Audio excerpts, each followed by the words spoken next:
বর্তমানে চারিদিকে share market নিয়ে একটা ক্রেজ লক্ষ্য করা যাচ্ছে। সকলেই চাইছে শেয়ার মার্কেটে আসতে। বর্তমানে শুধুমাত্র 9 to 5 জবের মধ্যে কেউ নিজেকে সীমাবদ্ধ রাখতে চাইছে না। সকলেই চাইছে একটা প্যাসিভ ইনকাম। আর বাড়িতে বসে বসে এবং চাকরির মাঝে শেয়ার মার্কেট কিন্তু একটা প্যাসিভ ইনকামের একটা মোটা সোর্স হতে পারে। তাই বর্তমানে চারিদিকে যেখানেই যাচ্ছি শেয়ার মার্কেট নিয়ে মানুষের আগ্রহ চোখে পড়ছে। কিন্তু আমার মতো বা আপনার মতো যারা শেয়ার মার্কেটে নতুন, তারা কিভাবে জানবে সব কিছু? শেয়ার মার্কেটের খুঁটিনাটি তারা কোথায় জানবে? চিন্তার দরকার নেই। আজকের এই ভিডিওতে শেয়ার মার্কেট নিয়ে ইন ডিটেল আমরা সব কিছু জানব। আশা করি এই ভিডিওটি প্রথম থেকে শেষ পর্যন্ত দেখলে শেয়ার মার্কেটের বেসিক থেকে অ্যাডভান্স সমস্তটাই আপনার কাছে পরিষ্কার হবে। তাহলে চলুন আজকের এই ভিডিওটি আরম্ভ করা যাক। হ্যালো এভরিওয়ান, আমার নাম সুভাষ। আপনাদের সকলকে স্বাগত চলো ইনভেস্ট করির একটা নতুন ভিডিওতে। তো আজ জানব শেয়ার মার্কেটের A to Z।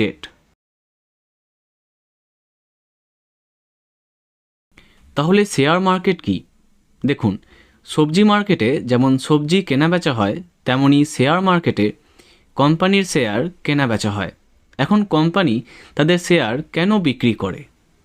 এর পিছনে একটাই কারণ, যে কোম্পানি আরও নিজেকে বড় করতে চাইছে বা তার পুরনো ধার শোধ করতে চাইছে। ব্যাপারটা একটু ডিটেলে বোঝা যাক। ধরুন আপনি দুজন মিলে একটা কোম্পানি ওপেন করেছি। সেই কোম্পানির নাম হচ্ছে ABCD। এবার প্রথমের দিকে আমাদের প্রোডাক্ট খুব ভালো চললো। তারপর যার ফলে আমাদের মনে হলো যে আমাদের প্রোডাক্টকে আরও এক্সপ্যান্ড করতে গেলে আমাদের আরও ব্রাঞ্চ খুলতে হবে। তো প্রথমে আমরা আমাদের বন্ধুর কাছ থেকে কিছু ক্যাপিটাল ধার নিয়ে সেখান থেকে আমাদের ব্যবসাকে একটু বড় করলাম। তারপরে আমাদের যে প্রোডাক্ট তার ডিমান্ড বাড়তেই থাকলো এবং আমাদের মনে হলো শুধুমাত্র আমাদের জেলার মধ্যে আমরা সীমাবদ্ধ থাকবো না, এই রাজ্যে আমরা এক্সপ্যান্ড করব। সেক্ষেত্রে যে স্মল ফাইন্যান্স কোম্পানিগুলো আছে সেখান থেকে আমরা টাকা ধার নিতে পারি, দিয়ে আমাদের বিজনেসটাকে একটু এক্সপ্যান্ড করতে পারি। কিন্তু এটা খুবই লিমিটেড।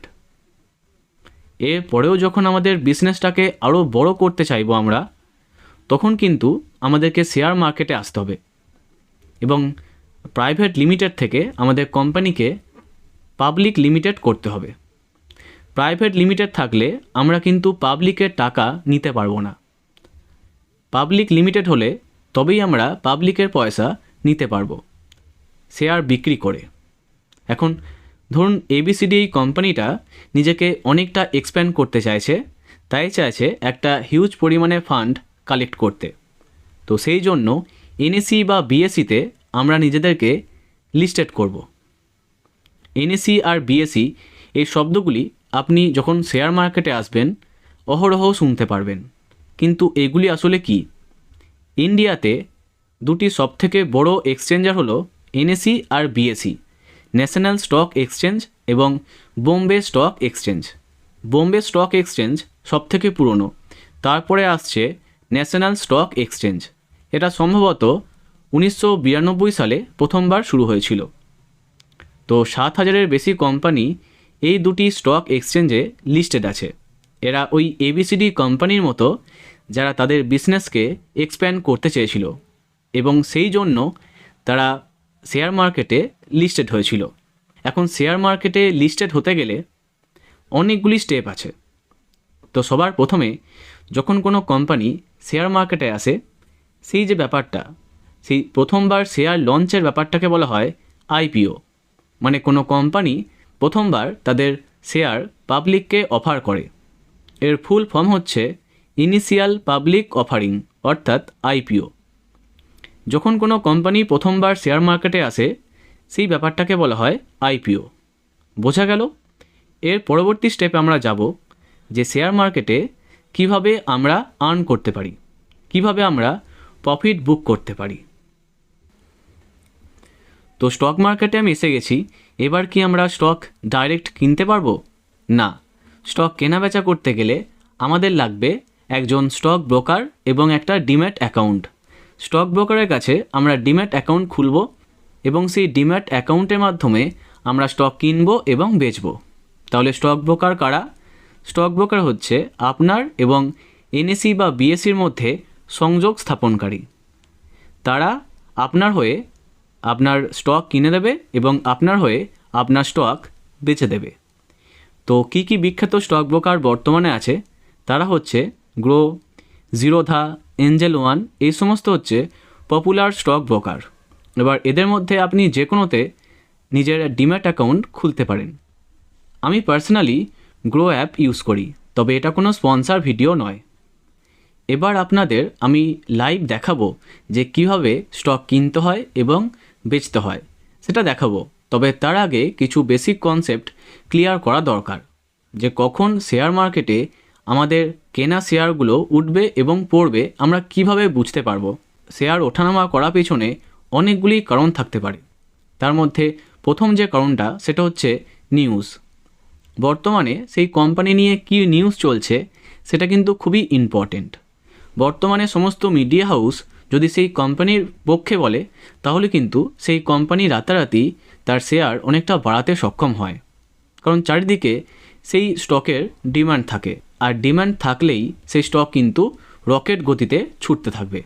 তো শেয়ার মার্কেটে স্টক যখনই উঠবে তার পিছনে অনেকগুলি পজিটিভ কারণ থাকে। এক কোম্পানি যখন অনেক প্রফিট করে সেক্ষেত্রে তার শেয়ার কিন্তু উঠতে পারে। কোম্পানিতে যখন কোনো নতুন কিছু লঞ্চ করে সেই খুশিতে কিন্তু কোম্পানির স্টক ওপরে উঠতে পারে। এই সমস্ত কারণে কোম্পানির স্টক কিন্তু ওঠে। নামার ক্ষেত্রেও কিছু কারণ থাকে, যেমন অনেক সময় কি হয়, কোম্পানির বিরুদ্ধে যখন কেউ বলে বা কোম্পানির কোনো ঘোটালা সামনে আসে, তখন কিন্তু কোম্পানির শেয়ার একদম ধাপ করে নিচে পড়ে যায়। এটা আমরা দেখেছিলাম আদানির ক্ষেত্রে। 1 বছর আগে আদানির বিরুদ্ধে যখন শর্ট সেলিং কোম্পানি হিন্ডেনবার্গ তাদের কেস রিপোর্ট সামনে আনে, তখন কিন্তু আদানির শেয়ার একবারে আকাশ থেকে পাতালে পড়ে যায়। কারণ একটাই, কোম্পানির বিরুদ্ধে নেগেটিভ নিউজ। এই নেগেটিভ নিউজ বাজারে এলে যারা শেয়ার হোল্ডার আছে তারা কিন্তু একটা প্যানিক সেল শুরু করে দেয়। সবাই কিন্তু চায় তার শেয়ারটাকে আগে তুলে নিতে। তো এই সময় কিন্তু কোম্পানির শেয়ারের ডিমান্ড কমে যায় এবং কোম্পানির শেয়ার ধাপ করে নিচে পড়ে যায়।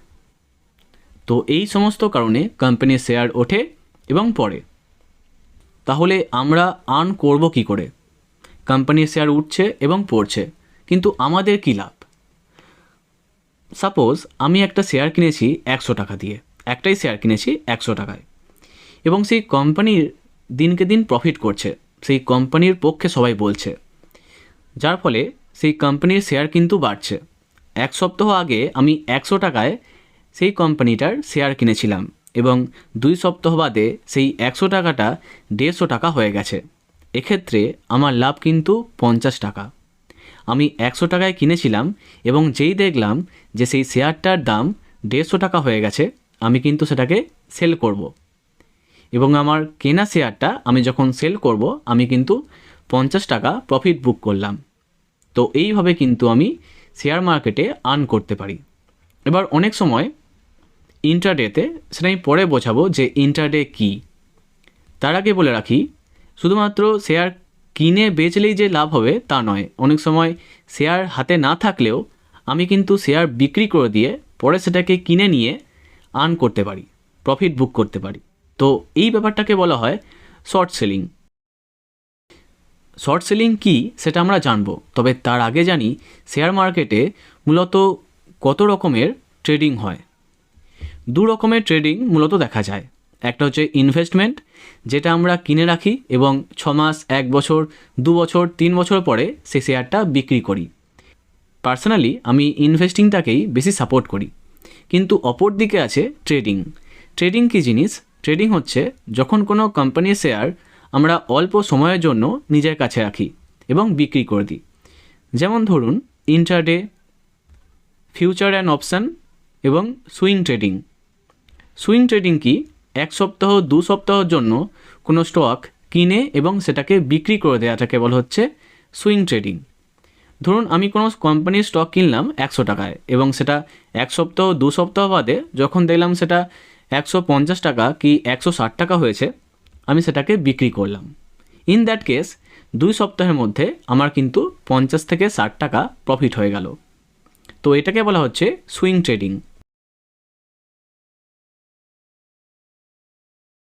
এবার আসি ইন্ট্রাডে কি।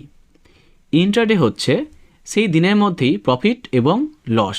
ইন্ট্রাডে ওই একদিনের মধ্যেই 9:15 থেকে মার্কেট ওপেন হচ্ছে এবং 3:30টার সময় মার্কেট ক্লোজ হচ্ছে। এই সময়টার মধ্যে আপনাকে প্রফিট করতে হবে অথবা লস করতে হবে। তো সেটা হচ্ছে ইন্ট্রাডে। সেই একইভাবে কোনো কোম্পানির শেয়ার আমি যদি 100 টাকায় কিনি এবং সেটা যদি আমি 120 টাকায় বিক্রি করি, তাহলে সেই দিনে আমি কিন্তু একদিনের মধ্যেই 20 টাকা প্রফিট বুক করলাম। এই রকম আমি যদি 10টা স্টক কিনে থাকি, তাহলে বুঝতেই পারছেন আমি একদিনে ঠিক কত টাকা আর্ন করতে পারি। তবে হ্যাঁ, ইন্টারডেতে কিন্তু রিস্ক অনেক বেশি। হ্যাঁ, যতটা বলতে সোজা লাগছে যে একদিনে আমি 300-400 টাকা প্রফিট করছি, 3000-4000 টাকা প্রফিট করছি, এর উল্টোটাও কিন্তু আপনাকে ভাবতে হবে। ইন্টারডেতে লস অনেকটাই বেশি হয় অ্যাজ কম্পেয়ার টু ইনভেস্টমেন্ট। কারণ লং টার্মে প্রতিটা কোম্পানি বেশিরভাগ সময়ই প্রফিট করে, কিন্তু একদিন দুদিনে সেই কোম্পানির গ্রাফ কিন্তু নিচে নামতেই পারে। সেক্ষেত্রে একজন ট্রেডারের কাছে কিন্তু এই ডিসঅ্যাডভান্টেজটা আছে। কিন্তু অন্যদিকে যে ইনভেস্টর, সে কিন্তু ওই 2-1 দিনের মার্কেট ওপরে গেল কি নিচে গেল তাতে কিন্তু খুব একটা বদার হয় না। তো এক্ষেত্রে ইনভেস্টরদের কাছে একটা প্লাস পয়েন্ট অবশ্যই থাকে, মেন্টাল পিস। তো শেয়ার মার্কেটে 6000-7000 কোম্পানি লিস্টেড আছে। তো এখন আমরা কি করে বুঝবো যে আজকে মার্কেট উঠেছে নাকি পড়েছে? ওয়েল, এই জন্য আমাদের কাছে আছে নিফটি 50, সেন্সেক্স এবং ব্যাংক নিফটি। তাহলে এগুলি কি? যারা শেয়ার মার্কেটে নতুন তাদের কাছে এই সমস্ত কথাগুলি একটু জটিল মনে হতে পারে। চিন্তা নেই, আমি আছি, অতি সহজে বুঝিয়ে দিচ্ছি। দেখুন, একটা হাঁড়িতে ভাত হয়েছে কি না আমরা কি করে বুঝি? 2-1টি চালকে টিপলেই বুঝতে পারি যে ভাত হয়েছে কি হয়নি। তেমনি শেয়ার মার্কেটে কি চলছে সেটা টপ 50 কোম্পানিকে দেখে আমরা একটা ধারণা পেতে পারি। ইন্ডিয়াতে টপ 50 কোম্পানি যেখানে লিস্টেড সেটা হচ্ছে নিফটি 50। এটা কিন্তু চেঞ্জ হতেই থাকে। তো নিফটি 50তে যে সমস্ত কোম্পানি আছে সেগুলি হচ্ছে সবথেকে বড় 50টা কোম্পানি। তাদের ওঠানামা দেখে আমরা মার্কেটের হাল ধরতে পারি। অপর দিকে আছে সেন্সেক্স। এখানে 50টা নয়, এখানে 30খানা টপ কোম্পানি আছে। এরপরে আছে ব্যাংক নিফটি। এখানে 12খানা টপ ব্যাংক আছে। তাদের ওঠানামা দেখে আমরা ব্যাংকিং সেক্টরের ওঠানামা ধরতে পারি। তাহলে নিফটি 50, সেন্সেক্স এবং ব্যাংক নিফটি আমাদের কাছে ক্লিয়ার হয়ে গেল কি, তাই তো? এবার আমরা জানব শর্ট সেলিং কি, অর্থাৎ শেয়ার না কিনেও আমরা শেয়ার বিক্রি করে কিভাবে আর্ন করতে পারি। ব্যাপারটা একটু উল্টো। কীরকম? ধরুন আমার কাছে কোনো শেয়ার নেই, তাও আমি সেই কোম্পানির শেয়ার বেচলাম এবং সেই কোম্পানির শেয়ার যখন কমে গেল আমি সেখানে কিন্তু প্রফিট বুক করলাম। কিভাবে? ব্যাপারটা একটু খটোমটো, কিন্তু একটু ডিটেলে বুঝতে গেলে আপনাকে একটু ভালোভাবে চিন্তাভাবনা করতে হবে। একটা এক্সাম্পল দিয়ে আপনাদের খুব সহজে বুঝিয়ে দিচ্ছি। ধরুন আমাকে আমার দাদা একটা ফোন দিল, একটা মোবাইল ফোন দিল, যে বলল যে এর ধরুন ফোনটার দাম হচ্ছে 15,000 টাকা। আমাকে ফোনটা দাদা দিল এবং বলল যে আমি বিদেশ চলে যাচ্ছি, 1 বছর পরে এই ফোনটা তোর কাছ থেকে আমি নেব। এবার আমি দেখলাম ফোনটার দাম হচ্ছে 15,000 টাকা। আমি দেখলাম যে 1 বছর পরে এই ফোনটার দাম 14,000 টাকা হয়ে যাবে। তাহলে আমি কি করলাম? দাদার কাছ থেকে ওই 15,000 টাকার ফোনটা নিয়ে মার্কেটে বিক্রি করে দিলাম। এবার 1 বছর পরে যখন দাদা বলল যে ফোনটা কয়, তখন আমি তাকে একটা নতুন ফোন কিনে দিলাম 14,000 টাকায়, যেহেতু ফোনটার দাম কমে গেছে। তাহলে এক্ষেত্রে আমি কিন্তু 1,000 টাকা প্রফিট করলাম। তো শেয়ার মার্কেটে কিন্তু এইভাবেও আর্ন করা যায়। যখন মার্কেট ওপর দিকে ওঠে তখনই শুধুমাত্র আমরা আর্ন করি তা নয়, মার্কেট যখন নিচের দিকে নামে তখনও কিন্তু আমরা আর্ন করতে পারি। তো এই টার্মটা হচ্ছে শর্ট সেলিং। আদানি যখন নিচে পড়ে গেছিল তখন কিন্তু এই শর্ট সেলিং কোম্পানি হিন্ডেনবার্গের অনেক লাভ হয়েছিল এবং সেই কারণেই কিন্তু আদানির বিরুদ্ধে সে সমস্ত কিছু পেশ করেছিল। তো এটাকে বলা হয় শর্ট সেলিং। মানে আপনি ব্রোকারের কাছ থেকে কিছু স্টক ধার নিলেন, মার্কেটে বেচে দিলেন, এবং সেই স্টকের দাম যখন কমলো আপনি কিন্তু সেই স্টকটাকে কিনে নিয়ে প্রফিট করলেন। তো এটাকে বলা হচ্ছে শর্ট সেলিং। আশা করি সমস্ত কনসেপ্টটা বোঝা গেছে। তো চলুন এবার লাইভ দেখাবো কিভাবে স্টক কিনবেন এবং বিক্রি করবেন। চলুন আমার গ্রো অ্যাপের স্ক্রিনে আপনাদেরকে নিয়ে যাই এবং স্টেপ বাই স্টেপ আপনাদের দেখিয়ে দিই কিভাবে স্টক কিনতে হবে এবং বেচতে হবে। তো আমি এসে গেছি গ্রো অ্যাপে। এবার আমি দেখাবো কিভাবে লাইভ দেখাবো কিভাবে শেয়ার কিনবেন এবং বেচবেন। তো শেয়ার কিনতে গেলে আমাদের আগে দেখতে হবে যে আমার অ্যাকাউন্টে ক টাকা আছে। তো আমি এই প্রোফাইল আইকনে ক্লিক করে অ্যাকাউন্টে চলে যাচ্ছি। আচ্ছা, বর্তমানে আমার অ্যাকাউন্টে আছে 847 টাকা। এবার আমি এখান থেকে আরও কিছু টাকা অ্যাড করতে পারি এই অ্যাড মানিতে ক্লিক করে। কিন্তু আমার কাছে যে টাকা আছে আমি ওই টাকার মধ্যেই একটা স্টক কিনে দেখাচ্ছি। ঠিক আছে? তো সামনে দেখতেই পাচ্ছেন এই সমস্ত স্টক কিন্তু গ্রো থেকে রেকমেন্ড করছে। আমি কিন্তু এই ভিডিওতে কোনো রকম বাইং রেকমেন্ডেশন বা সেলিং রেকমেন্ডেশন দিচ্ছি না, জাস্ট আপনাদের শেখানোর জন্য এটা আমি দেখাচ্ছি যে কিভাবে স্টক কিনবেন। তাহলে আমি এনএইচপিসি স্টকে চলে এলাম। এবার দেখুন নিচে অপশান আছে সেল এবং বাই। যেহেতু আমি কিনবো তাহলে আমাকে বাই করতে হবে। বাই অপশানে ক্লিক করে এবার আমি এসে গেছি ভিতরে। এবার আমি মার্কেট প্রাইসে কিনবো, মানে যে প্রাইসটা দেখা যাচ্ছে যে 91 টাকা 95 পয়সা, আমি কি সেই প্রাইসে কিনবো নাকি ওর থেকে কমে কিনবো? যদি আমি এই প্রাইসে কিনতে চাই তাহলে কিন্তু আমি এক্ষুনি শেয়ারগুলোকে পেয়ে যাব। যদি আমি টার্গেট প্রাইস দিই যে না 90 টাকায় এলে তখনই আমি কিনবো, তাহলে যতক্ষণ না 90 টাকায় আসছে আমি কিন্তু শেয়ারগুলো পাবো না। তাহলে যেহেতু আপনাদের শেখাচ্ছি তাই আমি মার্কেট প্রাইসেই নিয়ে নিচ্ছি। তো এটা মার্কেট প্রাইসে থাকবে। আমি যদি মনে করি যে 90 টাকায় এলে তবে কিনবো, তাহলে কিন্তু আমি 90 লিখে টার্গেট সেট করতে পারি। তো যাই হোক, আমি এখানে 8টা কোয়ান্টিটিতে কিনবো, মানে 8টা শেয়ার কিন্তু আমি এনএইচপিসি কিনবো, 8টা স্টক কিনবো। তাহলে এবার 90 টাকায় এলে কিনবো নাকি মার্কেট প্রাইসে কিনবো? আমি কিন্তু মার্কেট প্রাইসে কিনে নিচ্ছি, তাই আমি এটা তুলে দিলাম। এবার লিমিটের জায়গায় ক্লিক করে আমি এটা মার্কেট প্রাইস করে দিলাম। তাহলে দেখুন এখানে আমার ব্যালেন্স দেখাচ্ছে 847 টাকা আর রিকোয়ার্ড দেখাচ্ছে 738 টাকা। মানে আমি এখানে আরও একটা শেয়ার কিনতে পারবো কি দেখা যাক। আচ্ছা, আরও একটা শেয়ার আমি কিনতে পারছি, কারণ দেখুন রিকোয়ার্ড দেখাচ্ছে 831 আর আমার ব্যালেন্স আছে 847। তাহলে আমি কিনতে পারবো সহজেই। তাহলে আমি কিনে নিচ্ছি। দেখুন আমি কিন্তু শেয়ারটাকে কিনে ফেললাম। Buy order successful. এনএইচপিসি 9খানা শেয়ার আমি কিনেছি, ডেলিভারিতে কিনেছি, ডান। এবার আমি ডান করে দিলাম। দেখুন আমার হোল্ডিংসে এসে গেছে। অ্যাভারেজ প্রাইস 92 টাকায় আমি কিনেছি কটা শেয়ার? 9খানা শেয়ার। বর্তমানে আমার লাভও নেই ক্ষতিও নেই। তো যাই হোক, এবার আপনাদেরকে দেখাবো কিভাবে স্টক সেল করতে হয়। তাহলে এর মধ্যে আমি একটা স্টক জাস্ট আপনাদের দেখানোর জন্য সেল করছি। ওকে, তো আমি চলে আসি আমার একটা ভারত ইলেকট্রনিক্সের শেয়ারে। আমি কিনেছিলাম 18খানা শেয়ার কিনেছিলাম। এর মধ্যে একটা শেয়ার আপনাদেরকে বিক্রি করে দেখাবো। তো দেখুন সেল ক্লিক করলে আপনি যখন সেল করতে যাবেন সেই একইভাবে আপনি মার্কেট প্রাইসে সেল করতে পারেন অথবা আপনার টার্গেট প্রাইসে সেল করতে পারেন। এবং কত কোয়ান্টিটি হিসেবে আমি যেহেতু একটা স্টক বিক্রি করব তা আমি এক কোয়ান্টিটি করলাম। এবার মার্কেট প্রাইসেই আমি বিক্রি করব, কিন্তু আমি যখন বিক্রি করতে যাব দেখুন ভেরিফাই সেল আসছে। এই ভেরিফাই সেল আসছে এই কারণেই, কারণ আপনি যখন কোনো স্টক সেল করতে যাবেন আপনাকে অবশ্যই ওটিপি দিয়ে সেটাকে ভেরিফাই করতে হবে। তাহলে চলুন ভেরিফাইটা করে নিই। ভেরিফাই সেল, ভেরিফাই সেলে ক্লিক করলে এরপর আপনার চাইবে ভেরিফাই ইউজিং টিপিন এবং ওটিপি।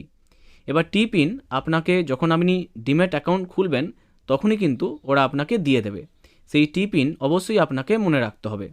তো আমার মনে আছে, আমি টিপিন এবং ওটিপি দিয়ে এটাকে ভেরিফাই করে নিচ্ছি। এখানে কিন্তু আপনার টিপিন দিতে হবে, তো আমি টিপিন দিয়ে নিচ্ছি। এবার আমার নাম্বারে একটা ওটিপি আসবে, সেই ওটিপিটা আমি এখানে পুট করব। আচ্ছা, আমি ওটিপি দিয়ে নিয়েছি, এবার ভেরিফাই করে নিই। আচ্ছা, তো ভেরিফাই হয়ে গেছে। এবার কিন্তু সেল অপশানটা এসে গেছে। এবার আমি ইজিলি একটা শেয়ার সেল করতে পারবো। আমার কাছে কিন্তু 18খানা শেয়ার আছে, তার মধ্যে আমি একটা শেয়ার সেল করছি। জাস্ট আপনাদেরকে দেখানোর জন্যে আমি কিন্তু সেল করছি। তো সেল অপশান ক্লিক করলেই কিন্তু সেল হয়ে গেল। আমি যে স্টকটা সেল করে দিলাম সেটা কিন্তু পুরোপুরি টাকা আমি আজকে রাত্রির মধ্যে পেয়ে যাব। তাহলে দেখুন, অর্ডার সেকশানে এলে আমাকে দেখাচ্ছে আমি কি কি ট্রানজাকশান আজকে করেছি। তো এনএইচপিসির স্টক আমি 9খানা কিনেছি, সেটা আমাকে দেখাচ্ছে, এবং ভারত ইলেকট্রনিক্সের একটা শেয়ার আমি সেল করেছি, সেটাও কিন্তু দেখাচ্ছে। তো আশা করি সবটাই আপনি বুঝতে পেরেছেন। তাহলে ইনভেস্টমেন্ট, ইন্টারডে, সুইং ট্রেডিং ছাড়াও আরও পন্থা আছে, সেটা হচ্ছে ফিউচার অ্যান্ড অপশন। কিন্তু অ্যাজ এ বিগিনার আপনাকে এই সমস্ত ট্রাই করতে আমি একদমই রেকমেন্ড করব না। আপনাকে আসলে আগে এক্সপিরিয়েন্স গ্যাদার করতে হবে, তারপরেই কিন্তু ফিউচার অ্যান্ড অপশানে আপনাকে যাওয়া উচিত, তার আগে কিন্তু নয়। কারণ এখানে যেমন অনেক প্রফিট হতে পারে, তেমন সেইভাবেই অনেক লস হবার চান্স সব থেকে বেশি। তো আজকের এই ছোট্ট ভিডিওতে ফিউচার অ্যান্ড অপশান নিয়ে আলোচনা করা যাবে না। বাকি যে সমস্ত পন্থাগুলো বললাম সেগুলো কিন্তু সমান কার্যকরী। তো শেয়ার মার্কেটে অ্যাজ এ বিগিনার আপনাকে এইগুলোই জানতে হবে। আশা করি আপনাদের সমস্তটা বোঝাতে পেরেছি।